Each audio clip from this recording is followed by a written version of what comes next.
تو سلیمان بن عبد الملک اموی بادشاہ بنو امیہ کا سب سے حسین بادشاہ سلیمان بن عبد الملک، سب سے حسین، 42 سال کی عمر، جوانی. اس کی میت کو قبر کے قریب کیا گیا تو ہلنے لگا تو اس کے بیٹوں نے کہا ہمارے ابا زندہ ہیں. وہ سکتہ ہو گیا ہے، زندہ ہیں. عمر بن عبدالعزیز رضی اللہ رحمت اللہ علیہ فرمانے لگے ارے بھتیجو زندہ نہیں ہے، قبر کا عذاب جلدی شروع ہو گیا ہے. بل عجل اللہ بالعقوبہ، چھپاؤ، جلدی چھپاؤ. عمر بن عبدالعزیز جس تخت پر بیٹھے اس پر سلیمان تھا، اس پر ولید تھا، اس پر عبد الملک تھا. ان تینوں نے اپنے من کو راضی کیا، عمر بن عبدالعزیز نے اپنے رب کو راضی کیا. جب عمر بن عبدالعزیز کا وقت آیا مرنے کا تو انہوں نے بلایا رجا بن حیوہ سے، فرمایا کہ میں نے عبد الملک بن مروان چاچا بھی تھے، سسر بھی تھے، ان کی بیٹی فاطمہ سے شادی ہوئی تھی. میں نے اس کو قبر میں اتارا، کفن کی گرہ کھول کے دیکھا تو اس کا چہرہ قبلے سے ہٹ چکا تھا، رنگ کالا سیاہ پڑ چکا تھا. عبد الملک بن مروان گورا چٹا تھا، یہ جگہ سرخ تھی، کالا. پھر میں نے ولید کو قبر میں اتارا، اس کا بیٹا 10 سال حکومت کی، اس نے 21 سال حکومت کی، اس نے 10 سال کی، ولید بن عبد الملک. میں نے اس کے کفن کی گرہ کو کھول کے دیکھا تو اس کا رنگ سیاہ ہو چکا تھا اور قبلہ کی طرف سے چہرہ پھر چکا تھا. پھر اس سلیمان کا واقعہ تو ابھی سنایا. پھر اس سلیمان کو قبر میں اتارا اور اس کے کفن کی گرہ کو کھول کے دیکھا تو اس کا چہرہ قبلے سے ہٹ چکا تھا. اب میں جا رہا ہوں، مجھے دیکھنا. پہلے تینوں نے حکومت کی پوجا کی اور عمر بن عبدالعزیز نے اپنے اللہ کی پوجا کی. انہوں نے ایک بڑا عجیب خطبہ دیا جب خلیفہ بنے. اے لوگو، بچپن میں شعر و شاعری کا شوق تھا تو میں شاعر بنا. تھوڑا سا اٹھان ہوئی تو علم کا شوق لگا، میں نے علم حاصل کیا. جوان ہوا تو فاطمہ بنت عبد الملک سے عشق ہوا، میں نے اس سے شادی کی. اب اللہ نے مجھے حکومت دے دی ہے، اب تم دیکھو کہ میں اس سے اپنے اللہ کو راضی کروں گا. ہمارے حکمران تو ووٹ سے آتے ہیں اور چلے جاتے ہیں 4-5 سال کے بعد، ان کی وراثت میں حکومت آ رہی ہے اور 3 بر اعظم پر حکومت ہے اور ایسا روب دبدبا ہے بنو امیہ کا، کوئی ان کے سامنے سر نہیں اٹھا سکتا. اور یہ بندہ 2 سال 2 مہینے 3 بر اعظم میں زکوٰۃ لینے والا کوئی نہ بچا، 3 بر اعظم میں سوال کرنے والا کوئی نہ بچا، 3 بر اعظم میں ظالم کوئی نہ بچا، 3 بر اعظم میں مظلوم کوئی نہ بچا. لیکن خود کیسا رہا؟ گھر آئے، فاطمہ بڑے اچھے دن گزرے ہیں، اب امتحان ہے، میں تیرا حق نہیں ادا کر سکوں گا. طلاق لینی ہے، میں حاضر ہوں. ساتھ دینا ہے تو میرے اپنے حق معاف کرو، اپنے حق معاف کرو. فاطمہ جیسی عورت انسانی تاریخ میں کوئی نہیں آئی، سیاسی لحاظ سے. سیاسی، دادا مروان بادشاہ، باپ عبد الملک بادشاہ، بھائی ولید بادشاہ، دوسرا بھائی سلیمان بادشاہ، تیسرا بھائی ہشام بادشاہ، چوتھا بھائی یزید بادشاہ اور اپنا خامند بادشاہ. 7 نسبتوں سے یہ عورت شہزادی ہے. کائنات انسانی تاریخ میں اتنی بڑی عورت کوئی نہیں آئی. سیاسی. فاطمہ کہنے لگیں عمر، میں نے سکھ کے دن تیرے ساتھ گزارے ہیں، دکھ میں تجھے چھوڑ کے نہیں جاؤں گی. جو میں نے اپنے سارے حق معاف کیے. پھر حضرت عمر بن عبدالعزیز کی راتیں اور دن کیسے گزرے؟ فاطمہ بنت عبد الملک فرماتی ہیں 2 سال 2 مہینے میں وہ میرے بستر پر میرے ساتھ نہیں لیٹے، انہیں غسل کی ضرورت نہیں پیش آئی. مصلے پہ بیٹھتے اور روتے وہیں سو جاتے اور روتے وہیں سے اٹھتے. پر 3 بر اعظم میں ظالم کوئی نہ بچا، مظلوم کوئی نہ بچا، زکوٰۃ لینے والا کوئی نہ بچا، بھکاری بھیک مانگنے والا کوئی نہ بچا. 3 بر اعظم کو ایسے صاف کر دیا. یہ فیصل آباد بھی ان کی حکومت میں شامل تھا، چونکہ ملتان وہ بمبئی تک اور ملتان دیپال پور تک، یہ سارا علاقہ ملتان میں آتا ہے، اور محمد بن قاسم نے ملتان فتح کیا ولید کے زمانے میں۔ اپنی حکومت کو اللہ کی رضا کے لیے استعمال کیا۔ کیسے استعمال کیا؟ سارے مال فاطمہ کا سارا زیور بیت المال میں ڈال دیا، تنخواہ پہ آ گئے، عید کا موقع آیا، بچوں نے ماں سے کہا، 12 بچے تھے، بچیاں 12 بچے بچیاں، ہمیں کپڑے لے کر دو، عید آ رہی ہے، ہر آدمی اپنے بچوں کے لیے کپڑے لے رہا ہے۔ ہمارے بچے بھی کہہ رہے ہیں کپڑے لیں، جاؤ بھائی لو۔ فاطمہ کے پاس عمر 3 بر اعظم کے بادشاہ کے بچے آ رہے ہیں، ماں جی عید آ رہی، کپڑے تو لے دیں، ابا سے کہیں کہ ابا سے بات کرتی ہوں۔ ابا تشریف لائے، خزانے لبالب بھرے ہوئے گندم کے ڈھیر کی طرح، کہ امیر المومنین بچے کپڑے مانگ رہے ہیں۔ فاطمہ میرے پاس تو پیسے نہیں، میں کہاں سے کپڑے لے کر دوں،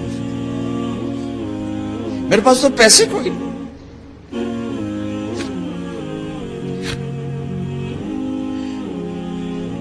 حضرت فاطمہ نے کہا پھر بچوں کا کیا کروں؟ کہا پھر مجھے بھی نہیں پتا کیا کروں۔ اس کے پہلے 3 حکمرانوں نے لوٹ مار کے بازار گرم کیے، ظلم و ستم کے پہاڑ توڑے، اور آج اسی خزانے پہ ایک شخص بیٹھا ہے جو اللہ کو راضی کرنے کے جھنڈے گاڑ رہا ہے۔ تو فاطمہ نے کہا آپ ایسا کریں، اگلے مہینے کی تنخواہ ایڈوانس لے لیں، اس سے میں اپنے بچوں کو کپڑے لے دیتی ہوں، اور گھر کا خرچہ میں مزدوری کر کے گھر کی روٹی چلا لوں گی۔ ارے اپنی تاریخ پڑھو، صرف ڈرامے ہی نہ دیکھتے رہ جاؤ، صرف گانے ہی نہ سنتے رہ جاؤ۔ اور بھی دکھ ہیں زمانے میں محبت کے سوا، راحتیں اور بھی ہیں وصل کی راحت کے سوا۔ انہوں نے اپنے بلایا وزیر خزانہ مزاحم، اپنا ہی غلام، ہاں بھائی مزاحم ہمیں بچوں کے کپڑے چاہیے، تو اگلے مہینے کی تنخواہ ایڈوانس مل جائے۔ وہ کہنے لگے امیر المومنین آپ مجھے لکھ کر دے دیں کہ آپ 1 مہینہ زندہ رہیں گے، میں آپ کو تنخواہ دے دیتا ہوں۔ عمر بن عبدالعزیز سر جھکایا، اٹھے، گھر گئے، فاطمہ میرے بچوں سے کہہ دو کہ تمہارا باپ کپڑے لے کے نہیں دے سکتا۔ اپنی تاریخ تو دیکھو،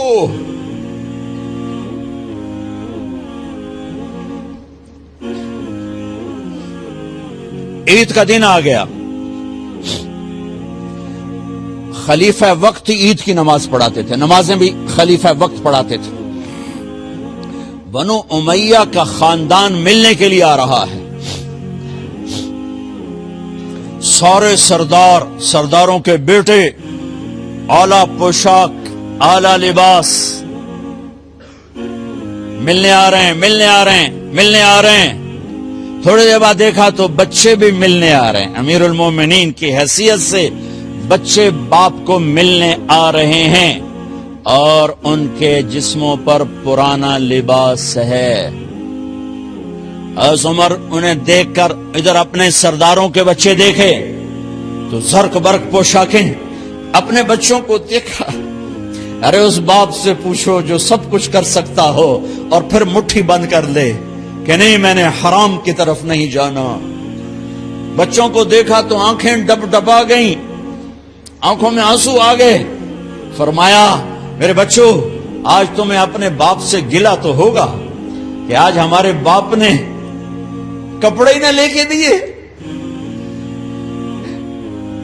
ان کے ایک بیٹے ہیں عبد الملک، ان سے بھی 4 رات آگے تھے، ان سے پہلے ہی فوت ہو گئے تھے۔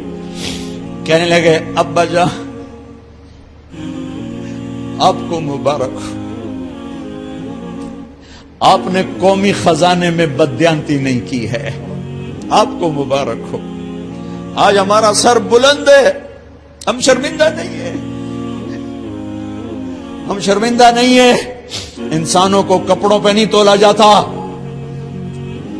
آج کا میرا دیس کا مالدار اتنا فقیر ہو گیا ہے، اتنا چھوٹا ہو گیا ہے کہ وہ اپنا تعارف کروانے کے لیے 50 لاکھ کی گھڑی لیتا ہے، 6 لاکھ کا جوتا لیتا ہے۔ آج کی بیگم اتنی چھوٹی ہو گئی ہے کہ اپنے قد کو بڑا کرنے کے لیے وہ 10 لاکھ کا ہینڈ بیگ لیتی ہے کہ دیکھو میرا بیگ 10 لاکھ کا ہے۔ ارے میری بہن، تو 10 ٹکے کی بھی نہیں رہی اگر تو نے بیگ سے اپنے آپ کو بڑا بنایا۔ او میرے دوست، تو 2 ٹکے کا نہیں ہے اگر تو 10 لاکھ کے جوتے اور 50 لاکھ کی گاڑی سے، 50 لاکھ کی گھڑی سے اگر تو بڑا بننا چاہتا ہے۔ ارے اس دھوکے سے نکلو۔ برینڈڈ کہاں جا رہے ہو؟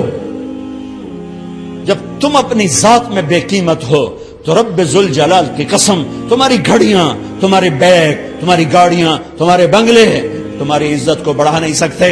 ابا جان، آج ہمارا ساڈا ایتھے سر آ گیا، سانو آج ساڈی عید ہو گئی کہ ساڈے ابے آج خیانت نہیں کی تھی۔ آج ہم خوشی سے بلند ہیں کہ ہمارے باپ نے بددیانتی نہیں کی۔ گھر میں تشریف لائے، کہنے کہ فاطمہ کچھ پیسے ہیں، میرا انگور کھانے کو جی چاہ رہا۔ بس فاطمہ رونے لگی۔ فرمایا امیر المومنین، خزانہ تو بھرا پڑا ہے، 1 درم کا بھی تیرا حق نہیں ہے کہ تو 1 درم لے کے انگور خرید لے۔ تو تھوڑا پٹھے، فاطمہ میں جہنم نہیں برداشت کر سکتا۔ او میرے بھائیو، جو دن رات سود میں پھنس چکے ہو، جو دن رات جوے شراب میں پھنس چکے ہو، کیسے اللہ کے سامنے سرخرو ہو کر کھڑے ہوگے؟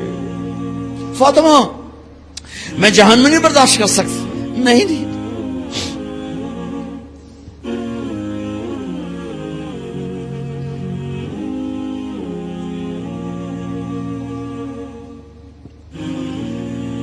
ایک رات گھر میں تشریف لائے، بچیاں، بیٹیاں،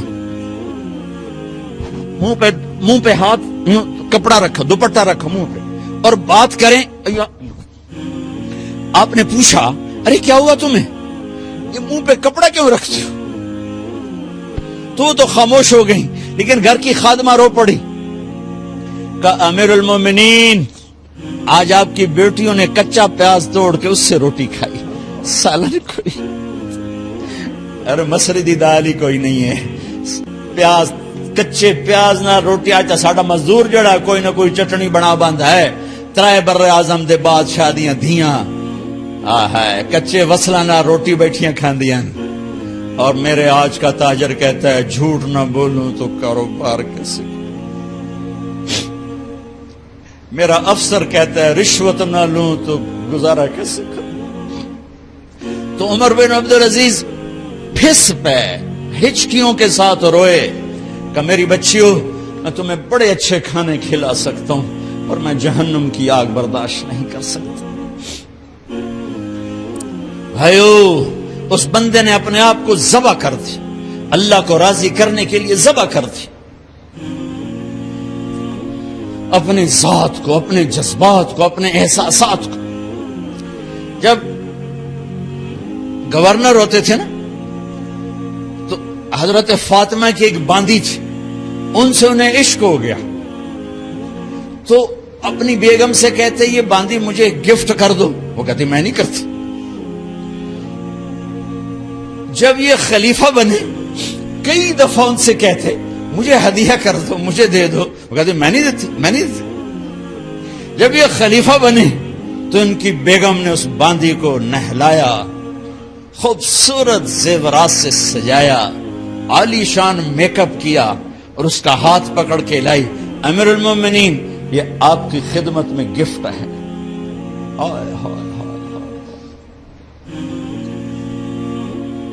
اس کو یوں دیکھا، فرمایا کہاں سے آئی تھی؟ کہا جی عبد الملک نے کوفے سے مجھے زبردستی اٹھوایا تھا، تو 2 آدمی بلائے کہ جاؤ اسے اس کے مالک کے پاس واپس بھیج دو۔ وہ کہنے لگی این وجدک علی یا امیر المؤمنین، امیر المؤمنین آپ کا عشق کہاں گیا جو میرے ساتھ تھا؟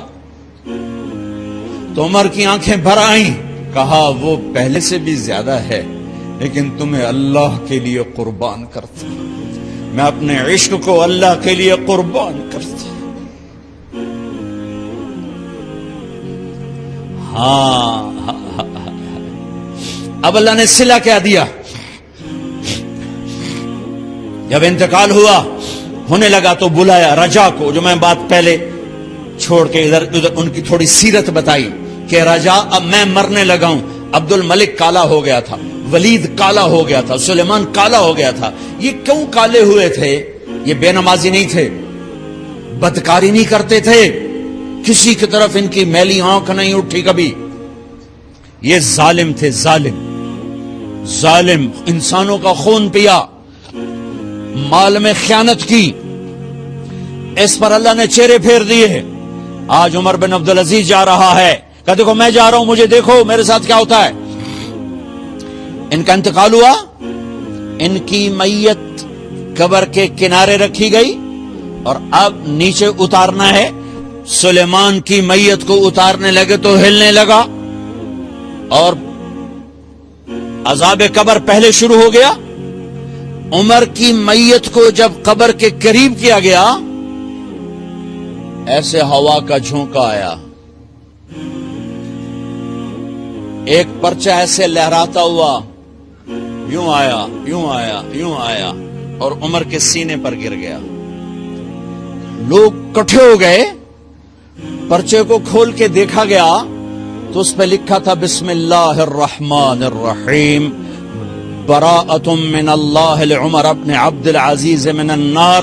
یہ پروانہ ہے اللہ کی طرف سے اس کے بندے عمر کے لیے کہ اسے جہنم سے نجات کی خوشخبری سنا دی جائے۔ آہا، مرنا ہو تو یوں مرو، اللہ ایسی موت دے دے۔ کہتے ہیں پھر میں نے ان کو قبر میں اتارا، جب قبر میں اتارا تو کیا دیکھا؟ میں نے کفن کی گرہ کھولی تو چہرہ قبلے کی طرف فٹ اور یوں لگا جیسے 14ویں رات کا چاند قبر میں اتارا۔